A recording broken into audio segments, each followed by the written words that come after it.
After his short stay in the Valley of the Sun, the Big Diesel has rolled out of the West and into Cleveland. Rolling in is the answer, signing on with the Memphis Grizzlies. Is the former league MVP still good enough to make a difference? And while Kobe and the Lakers come in kings of the conference, is this the year that Greg Oden stays healthy and pushes Portland to the next level? I think he had a very good summer. He played with the USA basketball team a little bit. This year in training camp, he's looked very good. He's had some very strong games. If he just stays healthy, I think we're seeing more of what he's supposed to be. But if he's not, again, the pressure's number one pick is on him. The guy in the draft right behind him, Kevin Durant, has played so much better that I think a lot of people now would say they would have taken Kevin Durant. So Greg Oden needs to stay healthy and show improvement on both sides of the court. Answers will begin to emerge when the defending NBA champion Lakers open their season as one of 4 opening night games on October 27th.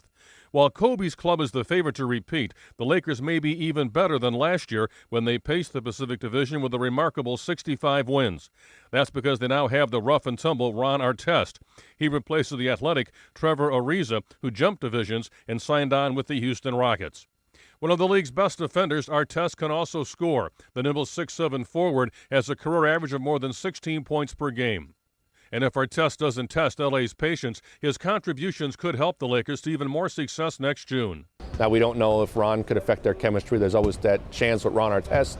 But if he does not, if he makes things better in the locker room, he certainly is going to make them better on the court, and they could win a second title. Division rival Phoenix, which last year won only 46 games, missed the playoffs, and then dealt Shaquille O'Neal to the Cavaliers, will look for a revival led by 2-time MVP Steve Nash. Shaquille O'Neal, obviously, anything you talk about a big trade, and Shaq's involvement's big. Going to Cleveland, they were exposed last year in the playoffs when they had trouble covering Dwight Howard. Shaquille O'Neal, probably with his size, can do that. In the Southwest Division, after a 54-win season, San Antonio has reloaded and is seeking a return to the finals.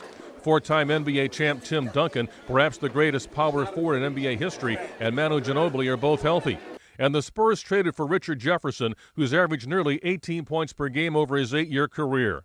All in all, the Spurs could have the best shot of wrestling the conference title away from the Lakers. Tim Duncan was sore at the end of the year. Manu Ginobili was out. Those guys are back to health now, and they had a really good offseason. They got Richard Jefferson in a trade with Milwaukee. They signed Antonio McDyess. So they certainly now are loaded up for a run in the West. I think it comes down to those two teams in the West. After losing 63 of 82 games last season, the woeful Clippers might finally be on the rise after taking number 1 overall pick Blake Griffin. However, the former Sooner injured his shoulder playing Summer League ball. That slowed him down somewhat, but Griffin still averaged 14.7 points and 8.5 rebounds per game in the preseason. Not only can the 6'10" forward get his own shot, but the 250-pound forward has a work ethic coaches simply love.